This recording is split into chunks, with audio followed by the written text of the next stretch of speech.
மீனாட்சி மாமியார் தைரியமானவர், ஆனால் இருட்டு என்றால் கொஞ்சம் அலர்ஜி. பார்வதி மூத்த மருமகள், எதையும் நிதானமாக சமாளிப்பவர். சீதா இளைய மருமகள், செல்போன் இல்லையென்றால் உயிர் போகும் நவீன பெண். கருமேகங்களால் சூழ்ந்திருந்தது. இரவு 8 மணி இருக்கும்போது பலத்த காற்றுடன் மழை பெய்யத் தொடங்கியது. திடீரென ஒரு பெரிய மின்னல் வெட்டி டமார் என்ற சத்தத்துடன் மின்சாரம் துண்டிக்கப்பட்டது. ஊரே இருட்டில் மூழ்கியது. பார்வதி, சீதா, எங்கடி இருக்கீங்க? ஐயையோ, ஊரே இருட்டா கிடக்கு. சீக்கிரம் மெழுகுவர்த்திய பத்த வைங்கடி. அத்தை, என் ஃபோன்ல சார்ஜ் தீந்துடுச்சு. வைஃபை வேலை செய்யல. இப்போ நான் என்ன பண்ணுவேன்? எனக்கு இருட்டுன்னா பயமா இருக்கு அத்தை. சீதா, பயப்படாத, நான் மெழுகுவர்த்தி ஏத்திட்டேன். அத்தை, நீங்க திண்ணையில உட்காருங்க, நான் போய் கிச்சன்ல விளக்கேத்துறேன். இருட்டில் பயந்து போன மீனாட்சிக்கு மழைக்காற்றின் குளிர்ச்சியால் திடீரென உடல் நடுக்கம் எடுத்தது. அவருக்கு கடுமையான தலைவலியும் உடல் வலியும் ஏற்பட்டது. பார்வதி, எனக்கு என்னமோ பண்ணதுமா, கை காலெல்லாம் நடுங்குது, தலை பாரமா இருக்கு. இந்த நேரத்துல கரண்ட் வேற போயிடுச்சே, டாக்டர் கிட்ட கூட போக முடியாதே. அத்தை, நான் ஆன்லைன்ல மெடிசின் ஆர்டர் பண்ண பாக்குறேன், ஆனா இன்டர்நெட் இல்லையே, என்ன பண்றதுனே தெரியலையே. பார்வதி பதற்றமடையாமல் பழைய காலத்து விளக்கை ஏற்றி வைத்துவிட்டு மீனாட்சியின் அருகில் வந்தார். அத்தை, நீங்க கவலைப்படாதீங்க. சீதா, நீ போய் அத்தைக்கு ஒரு போர்வை எடுத்துடு வா. நான் போய் அத்தைக்கு தேவையானதை செய்றேன். இன்னைக்கு தீபாவளிக்கு வாங்கின மிளகு ரசமும் சுட்ட அப்பளமும் தான் அத்தைக்கு மருந்து. அக்கா, வெறும் ரசம் புடிச்சா காய்ச்சல் போயிடுமா? ஏதாவது மாத்திரை வேண்டாமா?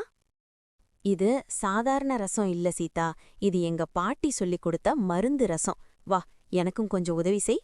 மின்சாரம் இல்லாததால் மிக்சியை பயன்படுத்த முடியாது. பார்வதி அம்மியில் பூண்டு, மிளகு, சீரகம், சுக்கு மற்றும் கறிவேப்பிலையை வைத்து நரநரவென்று அரைத்தாள். சீதா மெழுகுவர்த்தி வெளிச்சத்தில் அந்த பொருட்களை சேகரித்து கொடுத்தாள். சீதா, இந்த மிளகும் பூண்டும் தான் அத்தையோட உடல் வலியே போக்கும். இந்த வாசனையிலேயே பாதி தலைவலி சரியாகிடும் பாரு. அடுப்பில் மண் சட்டியை வைத்து நல்லெண்ணெய் ஊற்றி அரைத்த மசாலாவை வதக்கி புளி தண்ணீர் ஊற்றி கொதிக்க வைத்தனர். அந்த வாசனை வீடு முழுக்க பரவியது. மழை சற்று ஓய்ந்திருந்தது. மேகங்களுக்கு இடையே நிலா எட்டிப் பார்த்தது. பார்வதி சூடான சாதத்தில் ஆவி பறக்கும் மிளகு ரசத்தை ஊற்றி நன்றாக பிசைந்து மீனாட்சிக்கு ஊட்டினாள். ஆஹா, அந்த மிளகோட காரமும் பூண்டோட வாசனையும் அப்படியே தொண்டையில இறங்குது பார்வதி. தலைவலி கொஞ்சம் கொஞ்சமா குறையற மாதிரி இருக்குமா. அத்த, இந்தாங்க சுட்ட அப்பளம். இது ரசத்துக்கு சூப்பரா இருக்கும். மூவரும் நிலா வெளிச்சத்தில் அமர்ந்து அந்த எளிய உணவை சாப்பிட்டனர். சீதா தன் செல்போனை தொடவே இல்லை.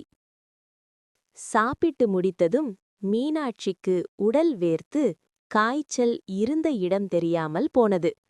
அவர் உற்சாகமாக எழுந்து அமர்ந்தார்.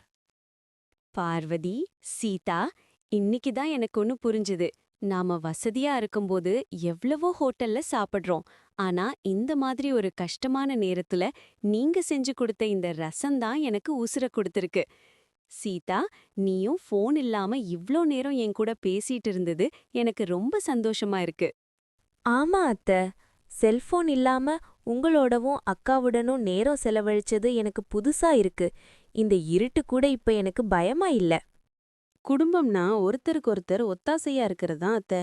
அது மழையா இருந்தாலும் சரி, வெயிலா இருந்தாலும் சரி.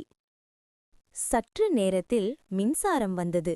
ஆனால் மீனாட்சி குடும்பத்தினர் விளக்கை அணைத்துவிட்டு நிலா வெளிச்சத்திலேயே நெடுநேரம் பேசிக் கொண்டிருந்தனர்.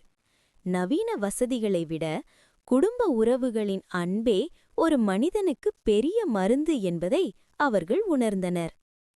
நீதி: இக்கட்டான சூழ்நிலைகளே குடும்பத்தின் பலத்தையும் பாரம்பரியத்தின் பெருமையையும் நமக்கு உணர்த்தும்.